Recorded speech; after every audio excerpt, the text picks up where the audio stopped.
आधुनिक काल की सामाजिक सांस्कृतिक पृष्ठभूमि के बारे में लिखिए। उत्तर, सामाजिक पृष्ठभूमि। देश सामाजिक क्षेत्र में लगभग पुनर्नवा रूप धारण करने हेतु प्रयत्नशील था। समाज में व्याप्त पाखंड, आडंबर एवं अंधविश्वासों को सुधारवादी नेता समाप्त करने के प्रति सजग हो गए थे। पुरातनवादी इसका विरोध कर रहे थे।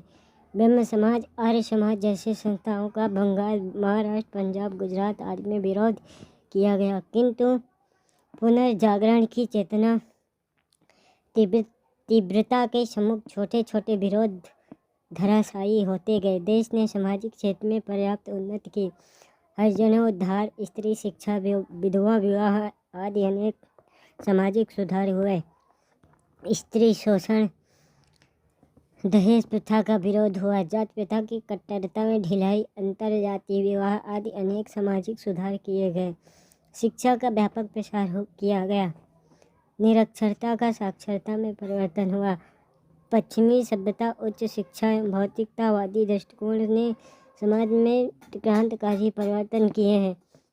भारत में अंग्रेजी शासन एक महत्वपूर्ण घटना है। भारत के सामाजिक जीवन में आधुनिक काल में जो चेतना आई, उसका मुख्य कारण भारतीय स्वतंत्रता एवं आंग्ल भारतीय संपर्क है। सामाजिक क्षेत्र की परंपराओं में रूढ़ियों पर आंग्ल संपर्क ने आघात किया। भारतीय दृष्टिकोण में व्यापकता आई। अंग्रेजी शिक्षा का प्रभाव भारतीय दृष्टिकोण में परिवर्तन करने में सहायक हुआ। नैतिकता का ह्रास हुआ है। मध्यकालीन हिंदू धर्म की कट्टरता सने सने दूर होने लगी है। वैसे ही मुगलों के पतन के साथ ही हिंदू धर्म की स्थिति दृढ़ एवं सुरक्षित हो रही थी। ऐसे समय में आर्य समाज की स्थापना करने वाले स्वामी दयानंद सरस्वती का आगमन हुआ। उन्होंने हिंदू धर्म की अनुदारता एवं कट्टरपन को दूर करने के लिए बहुत बड़ी क्रांति उपस्थित की। आर्य समाज के आंदोलन ने हिंदू समाज को जागृत किया, अन्यथा हिंदू समाज बहुत पिछड़ जाता और निश्चय ही दुर्बल हो जाता है। पाश्चात्य संस्कृति के अंधा अनुकरण, विदेशी सरकार की कृपा प्राप्त करने हेतु ईसाई धर्म को मानने से आर्य समाज ने भारतीयों को बचाया। आर्य समाज ईसाई धर्म आंदोलन के विरुद्ध प्रतिक्रिया स्वरूप आया। पश्चिमी सभ्यता एवं संस्कृति का प्रभाव पश्चिमी बंगाल से होता हुआ संपूर्ण देश के जीवन को आच्छादित कर रहा था। अंग्रेजी शिक्षा इस विकास में विशेष सहयोगी सिद्ध हो रही थी।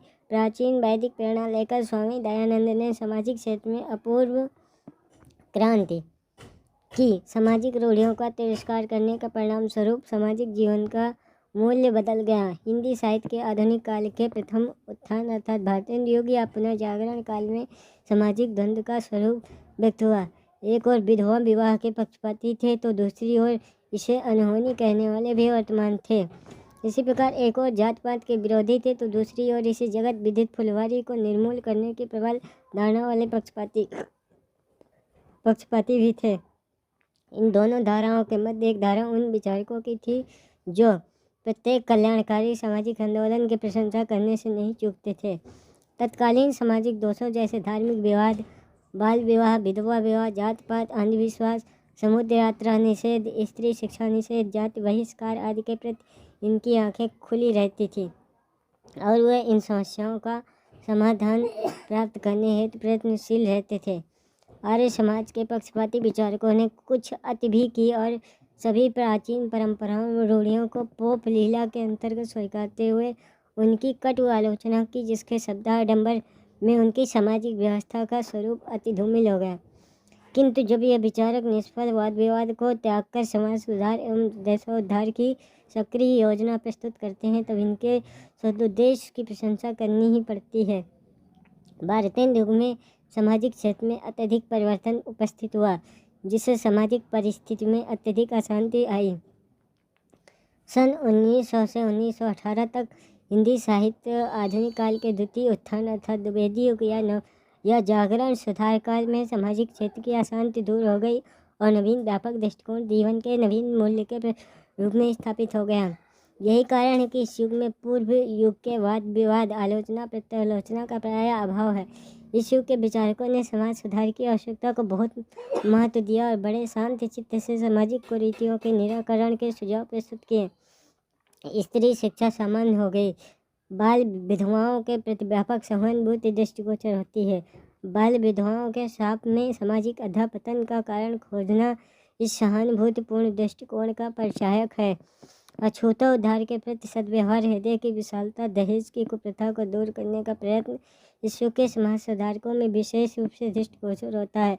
पश्चिमी सभ्यता के अंधा अनुकरण का विरोध इस युग में भी स्पष्ट परिलक्षित होता है। इसके साथ ही इस युग में नवीन प्रवृत्ति के दर्शन होते हैं।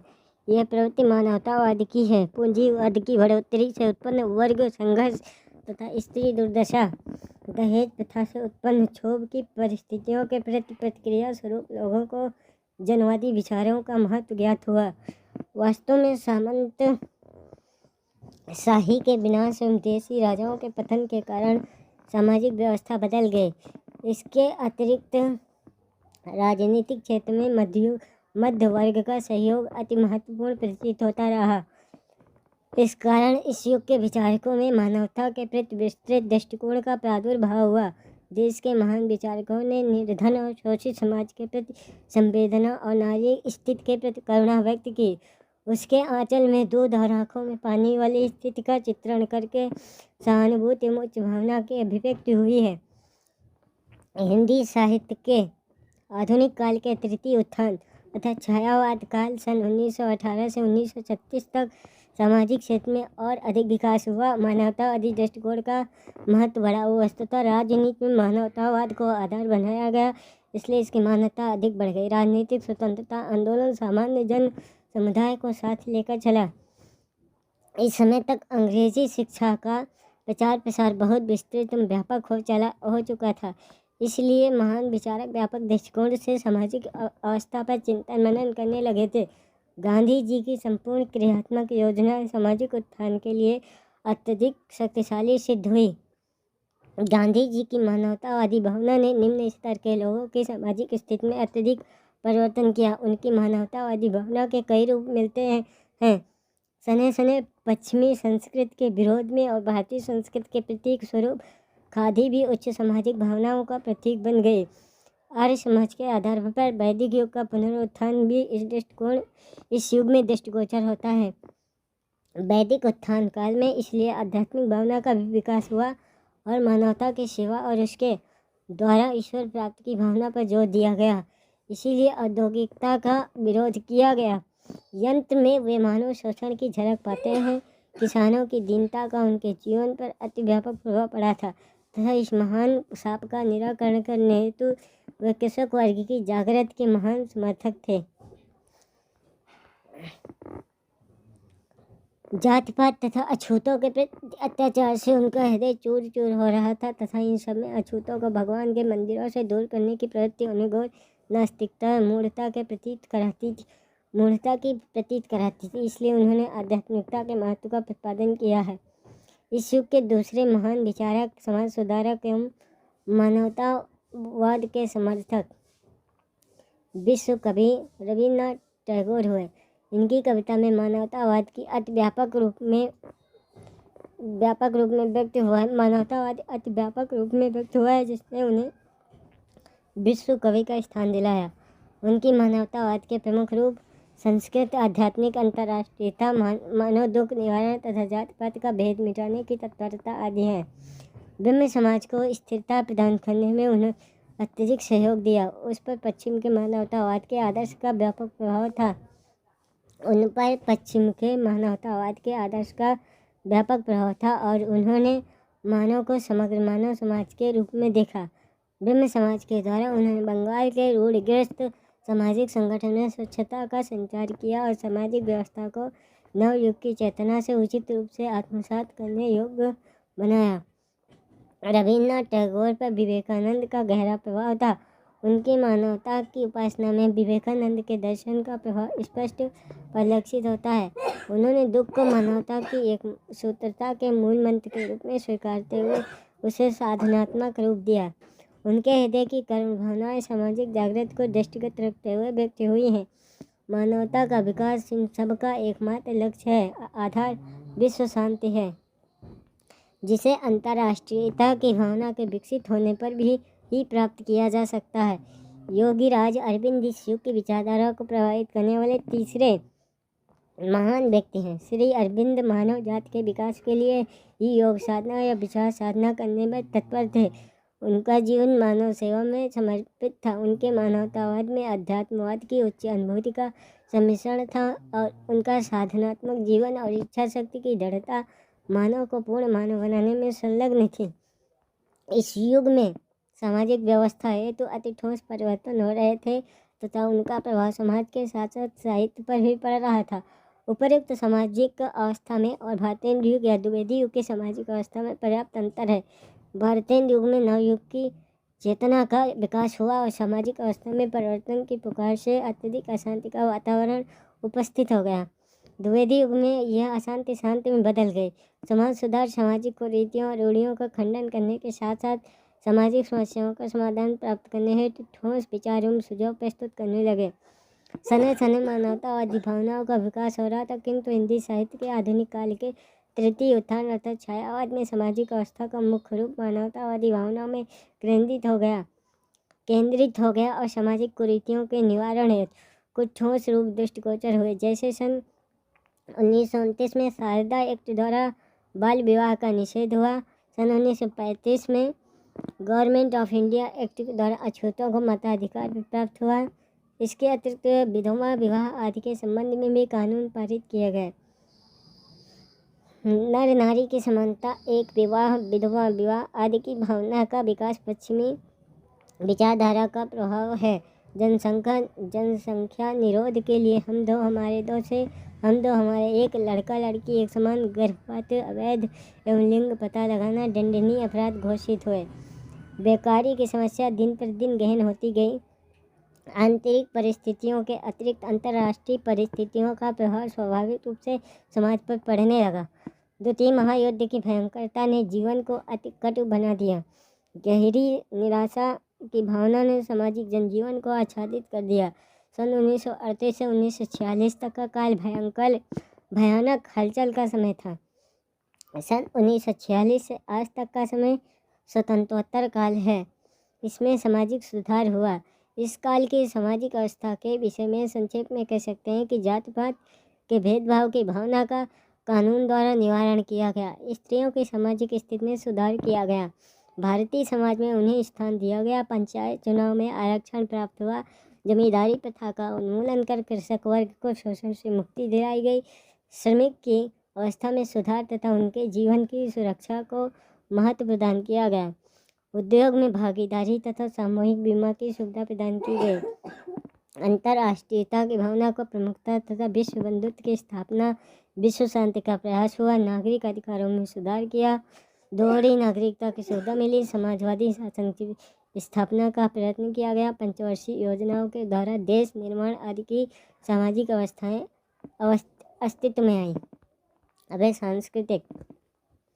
भारतीयों में प्राचीन भारतीय संस्कृति के प्रति अपार श्रद्धा और वर्तमान परिस्थितियों के प्रति क्षोभ उत्पन्न हो रहा था।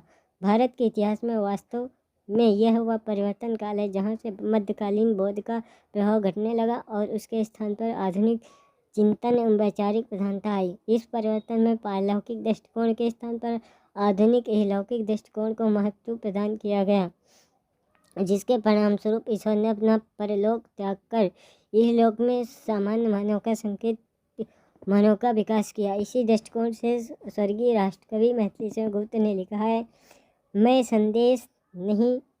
नहीं संदेश स्वर्ग का लाया, भूतल को स्वर्ग बनाने आया। यह बात उन्होंने साकेत महाकाव्य में लिखी है। मध्ययुगीन ईश्वर चिंतन आधुनिक काल में आकर मनुष्य चिंतन का रूप धारण कर लेता है। व्यक्तिगत उन्नति का स्थान सामाजिक उन्नति ने ले लिया। मानव चेतना व्यक्ति तक सीमित न रहकर समष्टि चिंता का रूप धारण कर गई, जिससे राष्ट्रीयता को लांघकर विश्व बंधुत्व एवं विश्व संस्कृति की ओर अग्रसर होकर वैश्वीकरण की भावना से ओतप्रोत हो गई। आधुनिक साहित्य का यही मुख्य दृष्टिकोण है, जो किसी न किसी रूप में साहित्य में पल्लवित पुष्पित होकर व्याप्त है। इंग्लैंड से ईसाई मत के वैश्वीकरण के परिणाम स्वरूप विश्व स्तर पर प्रचार प्रसार का आंदोलन चल पड़ा। इसका अभिप्राय यह नहीं था कि इससे पूर्व ईसाई मिशनरियाँ इस कार्य में कभी संलग्न नहीं हुई थी। वह निरंतर अपने कार्य में लगी हुई थी, किंतु ईसाई धर्मानुयायियों ने उक्त आंदोलन को तीव्रता प्रदान की, जिससे प्रचार की प्रक्रिया में तेजी आ गई। ईसाई मिशनरियों का यह आंदोलन इंग्लैंड से प्रेरित होकर भारत पहुंचा। वे अति उत्साह के साथ अपने आंदोलन काल में लग गए, जिसकी प्रतिक्रिया भारतीय संस्कृति एवं धार्मिक क्षेत्र पर हुई। भारतीयों में धारणा प्रबल हो गई कि अंग्रेज पश्चिमी शिक्षा पद्धति के नाम पर हमारी संस्कृति का विनाश करने पर तुले हुए हैं, क्योंकि उनका मानना था कि साहित्य और संस्कृत को विनष्ट कर देने से राष्ट्र स्वयं नष्ट हो जाता है। यही उनका परम उद्देश्य था। दो संस्कृतियों का अंतरालंबन परिवर्तन हेतु उतना प्रभावकारी नहीं होता है जितना सामाजिक ढांचे को बदलने वाला बुनियादी ढांचा। ढांचे में परिवर्तन का कारण आर्थिक एवं सांस्कृतिक होता है। मुगलों की पराजय के साथ साथ हिंदू जाति के कट्टरपंथी समुदाय का ह्रास होने लगा। नवयुग की चेतना का सबसे महत्वपूर्ण तथ्य धार्मिक दृष्टिकोण एवं संस्कृति में परिवर्तन है। इस युग में मध्यकालीन धार्मिक एवं सांस्कृतिक भावना का अति परिमार्जित एवं सुसंस्कृत रूप मिलता है। अन्य धर्मों की सहिष्णुता इस युग की धार्मिक परिस्थितियों की प्रमुख विशेषता है। भारतीय संस्कृति की प्रमुख विशेषता धर्मनिरपेक्षता है। भारतीयों की उपासना पद्धति में बदलाव आ गया। समाप्त।